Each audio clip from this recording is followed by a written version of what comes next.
সজীব আমার সবচেয়ে কাছের বন্ধু। ওর বাবা বিদেশে চাকরি করে, তাই বাড়িতে মা আর সজীব দুজনেই থাকে। একদিন সজীব খুব সিরিয়াস মুখে বলল, তোর সঙ্গে জরুরি কথা আছে। আমি বললাম, কি হয়েছে? সে বলল, মাকে ডাক্তার দেখাতে কলকাতায় যেতে হবে। কিন্তু আমার পরীক্ষা শুরু হয়ে গেছে, আমি যেতেই পারব না। তুই আমার সবচেয়ে কাছের বন্ধু, তুই কি মাকে নিয়ে যেতে পারবি? 3-4 দিন থাকতে হবে হোটেলে। আমি একটু চুপ করে থাকলাম, কারণ আমারও টেস্ট পরীক্ষা ছিল। তবে ভাবলাম, সজীব আমার এত কাছের বন্ধু, আমি না করলে কে করবে? আমি বললাম, ঠিক আছে, আমি যাব। সজীব একদম খুশি হয়ে গেল। বলল, তুই থাকলে আমার টেনশন থাকবে না। মা একা গেলে আমি খুব চিন্তায় থাকতাম। সেদিন বিকেলেই সজীবের মা এলো আমার সঙ্গে কথা বলতে। তিনি বললেন, তোমার উপর অনেকটা ভরসা করে সজীব আমাকে পাঠাচ্ছে, তুমি যেন কষ্ট না পাও। তার চোখে এক ধরনের কৃতজ্ঞতা ছিল। আমি বললাম, আপনি নিশ্চিন্ত থাকুন, আমি সব দেখব। পরের দিন সকালে আমরা রওনা দিলাম। ট্রেনে উঠেই তিনি বললেন, তুমি এত ঝামেলা নিয়ে যাচ্ছ আমার জন্য, আমি জীবনে এই উপকার ভুলব না।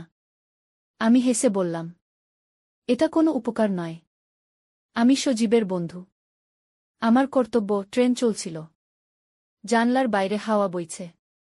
আমি লক্ষ্য করলাম, তিনি চুপচাপ বাইরে তাকিয়ে আছেন, যেন অনেক কিছু ভাবছেন। তারপর হঠাৎ বললেন, ডাক্তার দেখানো ছাড়াও আমার আরও কিছু কথা আছে তোমার সঙ্গে। আমি একটু অবাক হয়ে তার দিকে তাকালাম। তিনি হেসে বললেন, এখন বলছি না, কলকাতায় পৌঁছে একদিন সময় পেলে বলবো, তুমি হয়তো অবাক হবে। আমি মনে মনে ভাবলাম, তিনি আসলে কি বলতে চান? এই প্রশ্ন আমাকে সারারাত ঘুরপাক খাওয়াতে লাগল। এই গল্পটি শুনলে তোমাদের দাঁড়িয়ে যাবে, তাই গল্পটি শোনার আগে কানে হেডফোন লাগিয়ে নাও আর এখনই চ্যানেলটি সাবস্ক্রাইব করে দাও প্লিজ। ট্রেন ভোরে কলকাতায় পৌঁছাল। প্ল্যাটফর্মে নামতেই শহরের কোলাহল আর নতুন গন্ধে মনটা কেমন যেন হল। সজীবের মা বললেন, চল আগে হোটেলে উঠি, তারপর ডাক্তারের কাছে যাব। আমরা ট্যাক্সি করে হোটেলে পৌঁছালাম। রিসেপশনে গিয়ে শুনলাম, সিঙ্গেল রুম নেই, শুধু ডাবল রুম খালি আছে। তিনি একটু থমকে গেলেন, আমার দিকে তাকিয়ে বললেন, তুমি কি আপত্তি করবে যদি আমরা ডাবল রুম নিই? আমি বললাম, আপত্তি করব কেন, একটু বড় খাট থাকলেই হল। তিনি হেসে বললেন, ঠিক আছে, তাহলে বুকিং করে ফেল। রুমে ঢুকতেই আমি অবাক হলাম। খুব সুন্দর সাজানো ঘর, মাঝে বড় নরম খাট, পাশে জানালা দিয়ে রোদ পড়ছে। তিনি ব্যাগ খুলে রাখলেন, তারপর আমার দিকে তাকিয়ে বললেন, যাও, মুখ হাত ধুয়ে নাও, তারপর ডাক্তার দেখাতে যেতে হবে। আমি ওয়াশরুমে গিয়ে মুখে পানি দিলাম। আয়নায় নিজের দিকে তাকিয়ে ভাবলাম, কি অদ্ভুত অনুভূতি হচ্ছে। এমনভাবে আগে কখনো কারো সঙ্গে বাইরে থাকা হয়নি। রুমে ফিরে এসে দেখি, তিনি চুপচাপ খাটে বসে জানলার দিকে তাকিয়ে আছেন। আমি খাটের অপর প্রান্তে বসলাম। বললাম, আপনাকে একদম ক্লান্ত লাগছে। তিনি একটু হেসে বললেন, সত্যিই ক্লান্ত লাগছে। তুমি এসে ভালো করেছ, না হলে আমি একা আসতে পারতাম না। তার চোখের কোণে ছোট্ট হাসি, সেই হাসিটা আমার মনে গিয়ে লাগল। আমি বুঝতে পারছিলাম, তার মধ্যে এক ধরনের সৌন্দর্য আছে, যা আমি আগে লক্ষ্য করিনি। ডাক্তার দেখিয়ে ফিরে আসার পর আমরা আবার হোটেলে এলাম। তিনি বললেন, আজ অনেক ঘোরাঘুরি হয়েছে, চল একসাথে চা খাই। চা খেতে খেতে তিনি আমার কলেজের গল্প শুনছিলেন। আমি তার দিকে তাকিয়ে দেখলাম, তার চোখে অদ্ভুত এক মায়া, মনে হচ্ছিল এই মুহূর্তটা যেন শেষ না হয়। রাত নামতেই হোটেল রুমে ফিরলাম। তিনি বললেন, আমি তাড়াতাড়ি ঘুমিয়ে পড়ব, কারণ কাল আবার ডাক্তারের রিপোর্ট নিতে যেতে হবে। আমি বললাম, ঠিক আছে। খাটে দুজনের জন্য যথেষ্ট জায়গা ছিল। তিনি একপাশে শুয়ে পড়লেন, আমি অন্য পাশে শুয়ে ভাবতে লাগলাম। মনে হচ্ছিল আমি কোনো স্বপ্নে আছি। একই খাটে আমি আর সজীবের মা। ঘুম আসছিল না। জানলার বাইরে আলো পড়ে তার মুখে ছায়া তৈরি করছিল। আমি সেই মুখের দিকে তাকিয়ে রইলাম। মনে মনে ভাবলাম, আমি কি ধীরে ধীরে তার প্রতি আকৃষ্ট হয়ে যাচ্ছি? সন্ধ্যা হয়ে গেছে। আমরা ডাক্তার দেখিয়ে ফিরে এলাম। তিনি বললেন আমি একটু ফ্রেশ হয়ে আসি। তারপর বাথরুমে ঢুকে গেলেন। আমি খাটে বসে মোবাইল দেখছিলাম। বাথরুম থেকে শাওয়ারের শব্দ আসছিল। মনটা অদ্ভুত রকমের কাঁপছিল। কিছুক্ষণ পর দরজা খুলে তিনি বেরিয়ে এলেন। হালকা রঙের নাইটি পরে, চুল ভেজা ভেজা, জলবিন্দু গড়িয়ে পড়ছে মুখে। আমি একদম চুপ করে গেলাম। এত সুন্দর লাগছিল যেন চোখ ফেরাতে পারছিলাম না। তিনি হেসে বললেন, এভাবে তাকিয়ে আছ কেন? যাও, তুমিও ফ্রেশ হয়ে এসো। আমি কিছু বললাম না। ওয়াশরুমে গিয়ে মুখে পানি দিয়ে ফিরে এলাম। খাটে এসে দেখি তিনি জানলার পাশে দাঁড়িয়ে চুল শুকাচ্ছেন। রোদে ঝিলমিল করছে তার মুখ। আমি মনে মনে ভাবলাম, সজীবের মা কতটা সুন্দর, কতটা নম্র। রাত নামল। আমরা দুজনেই খাটে শুয়ে পড়লাম। আমি একপাশে মুখ ফিরিয়ে শুয়ে আছি। অদ্ভুত লজ্জা লাগছে। তিনি আমার দিকে তাকিয়ে বললেন, তোমার লজ্জা কিসের? আমি তো তোমার মায়ের মতো। তুমি একদম স্বাভাবিক থেকো। আমি কিছু বললাম না। কিন্তু তার কণ্ঠে এমন মায়া ছিল যে মনে হচ্ছিল আমি সত্যিই আপন কারো কাছে শুয়ে আছি। হালকা আলো, আমি তার মুখের দিকে তাকালাম। তিনি ধীরে ধীরে চোখ বন্ধ করলেন। রাতের নীরবতায় আমি অনুভব করলাম তার পাশে থাকার অদ্ভুত এক শান্তি।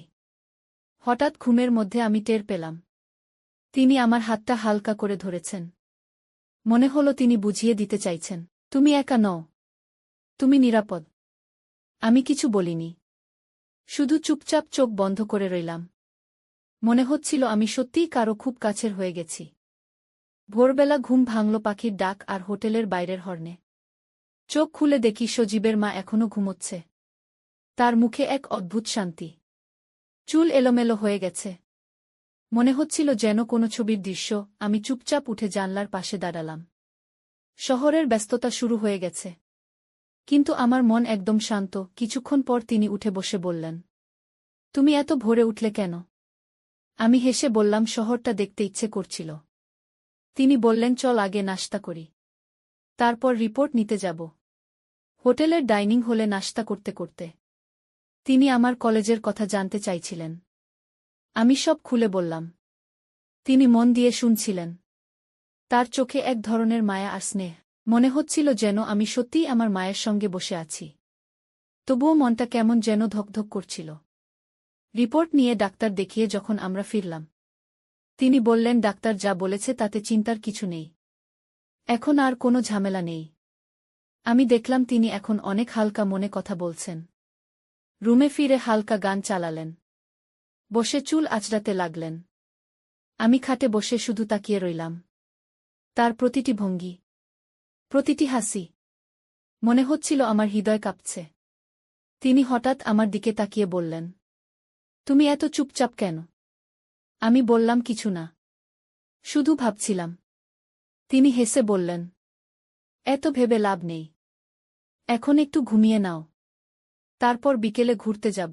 আমি চুপচাপ খাটে শুয়ে পড়লাম। তিনি একপাশে শুয়ে পড়লেন। হালকা পর্দা নাড়িয়ে বাতাস ঢুকছিল। খুব শান্ত পরিবেশ। হঠাৎ আমি টের পেলাম তিনি আমার কাঁধে হাত রাখলেন। বললেন, তুমি তো একেবারে ক্লান্ত হয়ে গেছ, একটু আরাম করে ঘুমাও। আমি চোখ বন্ধ করলাম, কিন্তু ঘুম এলো না। বরং তার উপস্থিতি আমার মনকে অদ্ভুতভাবে আলোড়িত করছিল। মনে হচ্ছিল আমি এমন এক অনুভূতির মধ্যে ঢুকে পড়েছি যেখান থেকে আর বের হতে চাই না। বিকেলের রোদ তখন নরম হয়ে গেছে। আমরা দুজনেই হোটেল থেকে বের হলাম। সজীবের মা বললেন, এতদিন ডাক্তার দেখানো আর রিপোর্ট নিয়ে টেনশনে ছিলাম, আজ একটু মনটা হালকা। তুমি যদি রাজি থাক আমরা একটু ঘুরে বেড়াই। আমি বললাম, অবশ্যই যাব, কারণ আমারও শহরটা দেখার ইচ্ছে ছিল। আর মনটা অদ্ভুত ভালো লাগায় ভরে গিয়েছিল। তার সঙ্গেই যেন অন্যরকম এক শান্তি। ট্যাক্সি করে আমরা শহরের এক ব্যস্ত এলাকায় এলাম। রাস্তার দুপাশে আলো জ্বলতে শুরু করেছে। দোকানপাটে ভিড়, লোকজনের কোলাহল। কিন্তু মনে হচ্ছিল আমরা যেন এই ভিড়ের মাঝেও একদম একা। তিনি হেসে বললেন, তুমি এত চুপচাপ কেন? এমন সুযোগে তো তুমি অনেক কিছু বলবে ভেবেছিলাম। আমি একটু হেসে বললাম, শহরের সৌন্দর্য দেখছি। আর আপনার কথা শুনতে ভালো লাগছে। তিনি বললেন, চল একটা ছোট্ট ক্যাফেতে বসি। আমি রাজি হলাম। ক্যাফেটি ছিল খুব সুন্দর। জানলার পাশে টেবিলে আমরা বসে পড়লাম। তিনি কফি অর্ডার করলেন, আমার জন্য চা।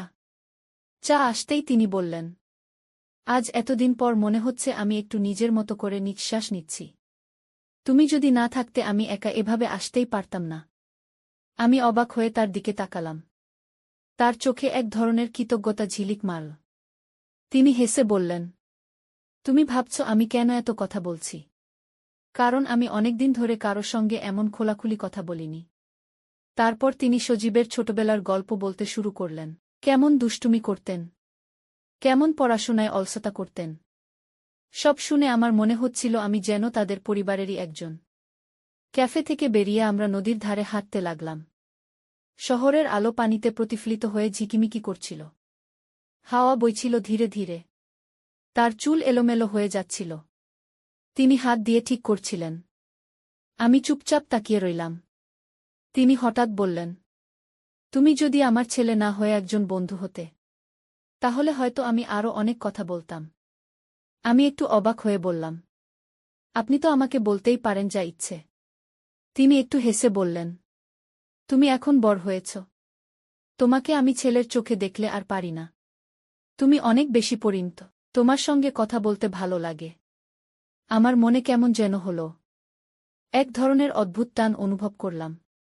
হয়তো তিনি আমাকে খুব বিশ্বাস করে বললেন, কিন্তু আমার মনে হচ্ছিল আমি তার খুব কাছের মানুষ।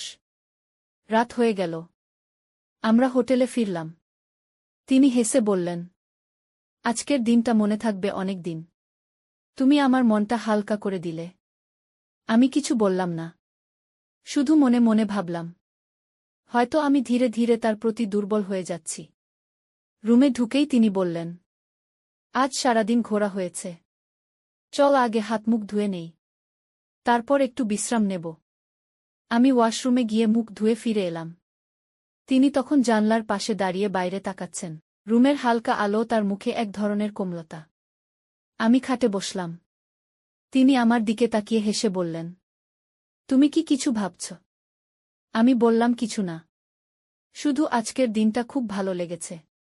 তিনি হেসে বললেন, আমারও তাই মনে হচ্ছে। তুমি একদম শান্ত স্বভাবের ছেলে। তুমি পাশে থাকলে মনে হয় সব সহজ হয়ে যায়।